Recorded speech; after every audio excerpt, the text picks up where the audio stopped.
तो देखिए कलेजा इन लोगों का फट रहा है इसलिए कि वोट बैंक इनका खिसकते अब खिसक जाएगा। सर्टिफिकेट धर्मनिरपेक्ष कौन है, उसका सर्टिफिकेट देने के ठेकेदार नहीं है। तो सिर्फ वोट के लिए, वोट बैंक के लिए आरजेडी के लोग इस तरह की बात कर रहे हैं।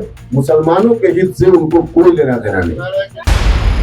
देखिए बब बिल को लेकर तमाम राजनीतिक पार्टियां हैं जो अपनी अपनी बातें रख रही हैं। आज इसी को लेकर उपेंद्र कुशवाहा ने भी तेजस्वी यादव को आड़े हाथे लिया। तेजस्वी यादव के एक बयान को जिसमें उन्होंने कहा है कि अगर हमारी सरकार बनेगी तो हम बफ बिल को कूड़ेदान में डालेंगे।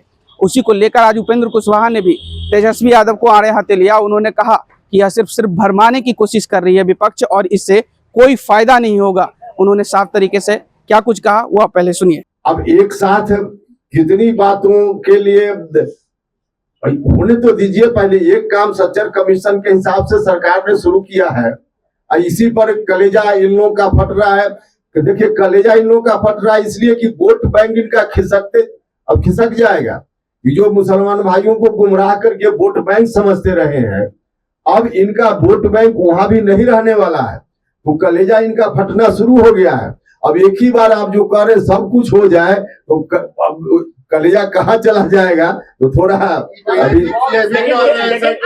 मंडल वाले हिंदुओं के खिलाफ चले गए हैं। मंडल वाले हिंदू और मुसलमानों के खिलाफ एनडीए काम कर रही है, भाजपा काम कर रही है। और आप कह रहे हैं कि गुमराह किया जा रहा है। मंडल वाले हिंदू हैं, दलित ओबीसी अगला निशाना वो है। आपको उनको निशाने पे अगला निशाना लेने की तैयारी है। अरे भैया हमने कहा ना कि उनका वोट बैंक जो मुसलमान वाला है, जिसको आज तक दिया क्या है इन लोगों ने मुसलमान भाइयों, सिर्फ यही कि आप वोट देते रहिए, किसी का भय दिखा करके वोट हमको चाहिए। अब यह काम नहीं होने दिया जाएगा। भारत की सरकार हो या राज्य की सरकार, समाज के सभी वर्ग के लोगों के लिए काम कर रही है।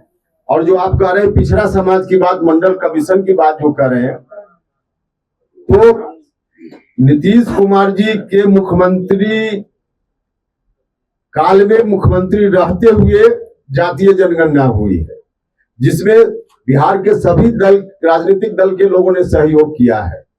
जो कानून पास हुआ सब लोगों ने सहयोग किया है। और जब लालू जी का शासन था 15 साल तक, उस वक्त उनको कुछ नहीं दिखा, न तो जातीय जनगणना दिखी और न बाकी आज जो कुछ भी बोल रहे हैं कुछ भी उनको उस वक्त नहीं दिखा। और यही कारण है कि सिमटते सिमटते कहां चले गए। अब उनको परेशानी इसी बात की है कि अब तक जो माई समीकरण की बात करते रहे हैं वह भी दरकने लगा है भारत सरकार और राज्य सरकार के कार्यों के कारण। आप लोगों ने पूरा फूंका सर्टिफिकेट धर्मनिरपेक्ष कौन है, उसका सर्टिफिकेट देने के ठेकेदार नहीं है ये लोग। हम फिर कहेंगे यह जो काम है वक्फ बोर्ड का, संपत्ति का प्रबंधन, यह धार्मिक काम नहीं है। मंदिर के मस्जिद के प्रबंधन में कोई कानून सरकार ने नहीं बना दिया कि अब कोई नई व्यवस्था आ गई। सरकार ने जो कानून बनाया भ्रष्टाचार रोकने के लिए, सरकार ने जो कानून बनाया उसमें पारदर्शिता लाने के लिए, सरकार ने कानून बनाया कुछ लोग निजी हित में गरीब लोगों के द्वारा दिए गए दान का उपयोग कर रहे हैं, आज भी कर रहे हैं, उसको रोकने के लिए। और बड़े पैमाने पर 90-95% जो मुसलमान भाई हैं उनके बीच संपत्ति का सदुपयोग हो, उनके हित में हो, इसके लिए सरकार ने कानून बनाया है। पूरे तौर पे धर्मनिरपेक्षता की बात है। कोई मस्जिद के प्रबंधन में अगर कोई दखल देने की बात होती तब इस तरह का आरोप सच होता, लेकिन ऐसा कुछ भी नहीं हुआ है। भ्रष्टाचार है, उसमें काम करने में बिल्कुल पारदर्शिता नहीं है, यह सच्चर कमीशन ने कहा था। तो क्या सरकार आंख बंद करके इस चीजों को देखते रहे? यही सरकार की भूमिका है, जिसकी भी सरकार रहे। सरकार आंख बंद करके देखते रहती कि भ्रष्टाचार हो रहा है तो होने दीजिए। गरीब लोग जो मुसलमान भाई दान जिन्होंने किया है, उनकी गाड़ी कमाई का पैसा या उनकी जमीन गरीबों के हित में उपयोग नहीं, कुछ बड़े लोग बैठ करके, भले उसी समाज के उसी धर्म के मानने वाले लोग हैं, लेकिन वैसे लोग सिर्फ अपने हित में उस तरह की जमीन का उपयोग कर रहे हैं, दुरुपयोग कर रहे हैं। तो सरकार आंख बंद करके देखते रहती क्या? सरकार ने जो कुछ भी किया है, मुसलमान भाइयों की जो बड़ी आबादी है, जो पसमानदा समाज के लोग हैं, अभी जो बना कानून उसमें पसमानदा समाज के लोग भी अब वक्फ बोर्ड में बन पाएंगे, उनके लिए स्थान सुरक्षित किया गया है, महिलाओं के लिए स्थान सुरक्षित किया गया है।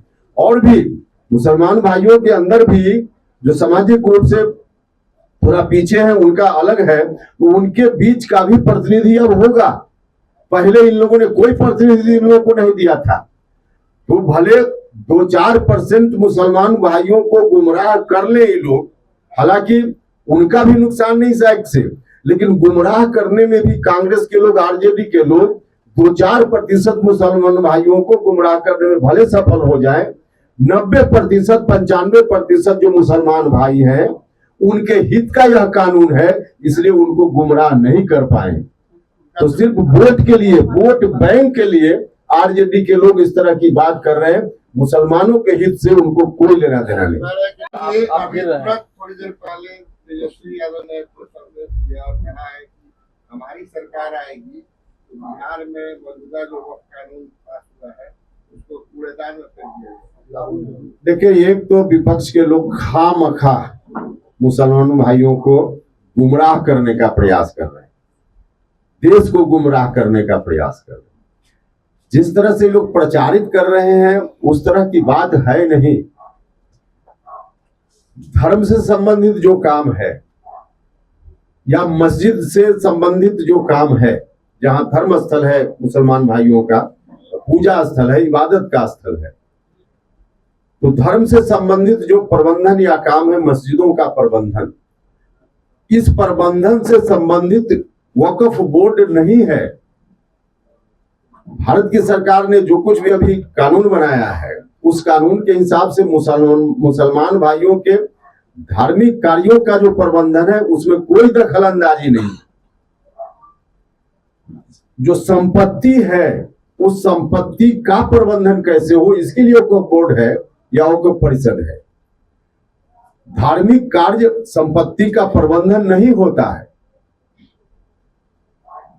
तो एक दूसरा कि जो कांग्रेस या विपक्ष के लोग कह रहे हैं, सच्चर कमीशन किसने बनाया था? सच्चर कमीशन, सच्चर कमीशन कोई एनडीए के लोगों ने नहीं बनाया था। तब यूपीए की सरकार थी, कांग्रेस के नेतृत्व की सरकार थी, और उसी ने सच्चर कमीशन बनाया था, जिस कमीशन को यह दायित्व दिया गया था कि कमीशन मुसलमान भाइयों की सामाजिक, आर्थिक, शैक्षणिक स्थिति की समीक्षा करे और एक रिपोर्ट दे। सच्चर कमीशन ने क्या कहा? 2006 में रिपोर्ट आई, तब एनडीए की सरकार नहीं थी। न तो सच्चर कमीशन के गठन के समय एनडीए की सरकार थी, और न जब रिपोर्ट आई तब एनडीए की सरकार थी, इन्हीं लोगों की सरकार थी। सच्चर कमीशन ने क्या कहा? सच्चर कमीशन ने बताया कि आजादी के बाद 1947 में देश आजाद हुआ, तब से लेकर 2006 में रिपोर्ट आ रही थी। इतने दिनों के बाद सबसे बदतर स्थिति आर्थिक रूप से, सामाजिक रूप से, शैक्षणिक रूप से मुसलमान भाइयों का सच्चर कमीशन ने कहा, इतनी बदतर स्थिति। इस बदतर स्थिति के लिए कौन लोग जिम्मेवार थे? सरकार उनके हाथ में, केंद्र से लेकर राज्यों में, अधिकांश राज्यों में। तो जिम्मेवारी कौन लोग थे? सच्चर कमीशन ने तो आंख खोलकर रख दिया। और उसी सच्चर कमीशन ने कहा यह जो संपत्ति के प्रबंधन के लिए वक्फ बोर्ड है, वक्फ परिषद है, इसमें बड़े पैमाने पर गड़बड़ी है। उसने कहा कि भ्रष्टाचार इसमें है। उसने कहा कि कुछ लोग जो दान देते हैं धार्मिक कार्यों के लिए, वहां दान दिया जाता है, वहां अनाथालय खोलने के लिए दान दिया जाता है, बच्चों के लिए स्कूल खुले इसके लिए दान दिया जाता है, अस्पताल खुले इसके लिए दान दिया जाता है। जो मुसलमान भाई, जिसमें बड़ी आबादी है गरीब लोगों की, उनके कल्याण के काम में यह दान दिया हुआ धन काम आए। लेकिन जो लोगों ने दान दिया था वह दान गरीब लोगों के हित में कम उपयोग उसका हो रहा है, उसका उपयोग लोग निजी हित में कर रहे हैं। बड़े पैमाने पर कई लोगों ने अतिक्रमण खुद ही कर रखा है। तो जैसा कि आपने साफ तरीके से उपेंद्र कुशवाहा को सुना, वो कहते हुए नजर आ रहे हैं कि यह सिर्फ धर्म के लोगों के लिए, धार्मिक संस्थानों के लिए कानून नहीं है ये, बल्कि उनके संपत्तियों के लिए, गरीब तबके तक पहुंचाने के लिए वो संपत्ति को उसके लिए कानून है, ना कि धर्म के ठेकेदार जो थे उनके लिए है। बहरहाल इस खबर में इतना ही। इस वीडियो की प्रतिक्रिया आप हमें कमेंट में जरूर दीजिएगा और ऐसे ही तमाम खबरों से जुड़े रहने के लिए हमारे चैनल को लाइक शेयर सब्सक्राइब कीजिएगा। बहुत बहुत शुक्रिया।